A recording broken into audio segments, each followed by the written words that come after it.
آج حزب اللہ نے بھی ایک راکٹ فائرنگ کی ہے اور اس بار جو راکٹس استعمال کیے گئے ہیں کچھ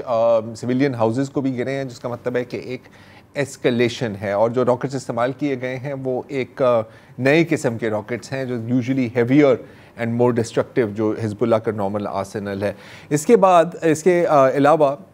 حالانکہ غزہ کو مکمل طور پر تباہ کر دیا گیا ہے اور اسرائیلی فوج بار بار دعوے کرتی ہے کہ انہوں نے حماس کو ختم کر دیا ہے، حماس نے بھی آج راکٹ فائر کی ہے ایک بار پھر، جس میں کچھ اسرائیلی شہروں کو نشانہ بنایا گیا ہے۔ اور پھر ظاہر ہے کہ حزب اللہ کی بات ہوگی، حماس کی بات ہوگی، تو حوثی بھی تو اپنے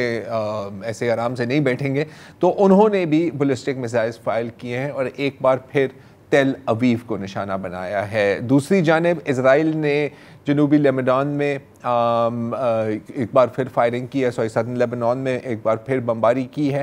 غزہ میں قتل عام جاری ہے اور ویسٹ بینک میں اسرائیلی سیٹلرز کے ساتھ مل کر اسرائیلی فوج اور پولیس نے وہاں کی جو فلسطینی آباد ہیں ان کو تشدد کا نشانہ بنایا ہے اور ان کے گھروں اور ان کی کھیتوں پر قبضہ کرنے کی کوشش کی ہے۔ جہاں تک غزہ کی بات ہوئی تو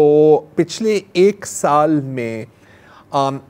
سب کچھ ہی تباہ کیا گیا ہے۔ تمام گرجے، تمام مساجد، تمام سکولز، تمام ہسپتال، زرعی زمین مکمل طور پر ختم کر دی گئی ہے۔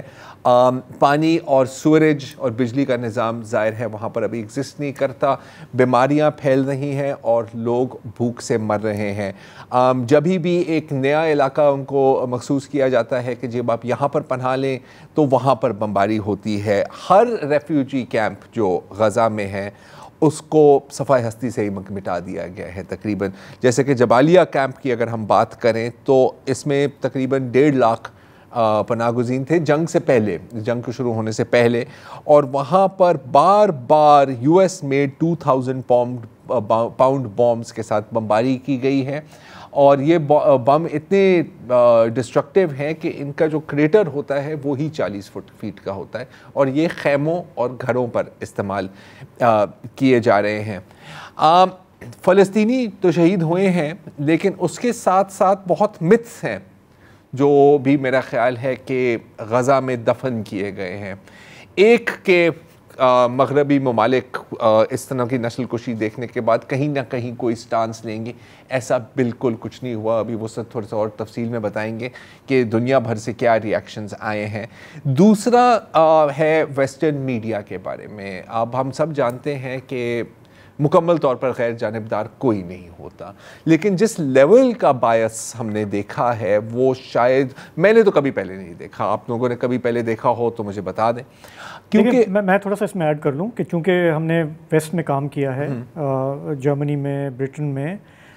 ہمیں یہ پتہ ہے کہ بعض گلوبل سٹوریز پہ وہ بیلنس کے ساتھ، فیئرنس کے ساتھ کام کر لیتے ہیں، لیکن جہاں پہ آپ کا وائٹل انٹرسٹ پھنسا ہوتا ہے وہاں پہ باعث ہو جاتے ہیں۔ اس کانفلکٹ میں، اور اس سے پہلے بھی ہم نے یہ دیکھا ہے کہ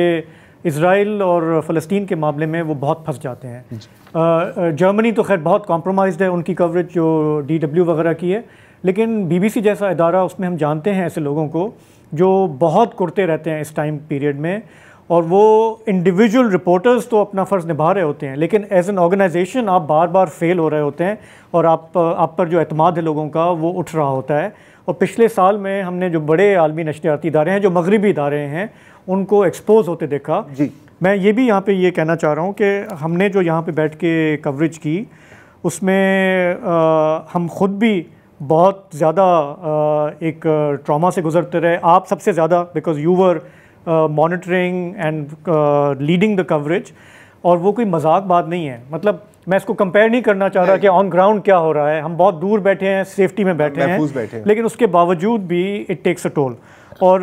میرا خیال ہے کہ اس دن آپ ہی بات کر رہے تھے کہ ہم نے کبھی بھی کسی ایشو کو لگاتار ایک سال تک اس طرح نہیں کیا۔ بڑے بڑے سانحات ہوئے ہوں گے پچھلے 8-10 سال میں۔ سو میں وہ نہیں کہہ رہا کہ میں کوئی اپنے آپ کو کوئی شاباشی نہیں کہہ رہا، لیکن میں صرف یہ کہہ رہا ہوں کہ جہاں تک میڈیا کی بات ہے تو حالانکہ ہم نے بار بار کرٹیسائز کیا ہے، CNN ہو، BBC ہو،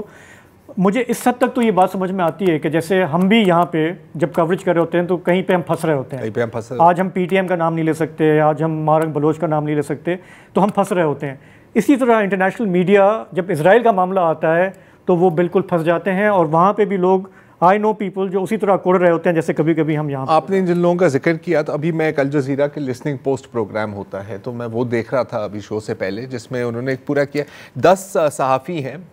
CNN کے اور BBC کے، اور وہ بتا رہے تھے کہ کس طرح ان پر پریشر ڈالا جاتا ہے اور کس طرح وہاں پر ایڈیٹوریل لائن آپ پر مسلط کی جاتی ہے.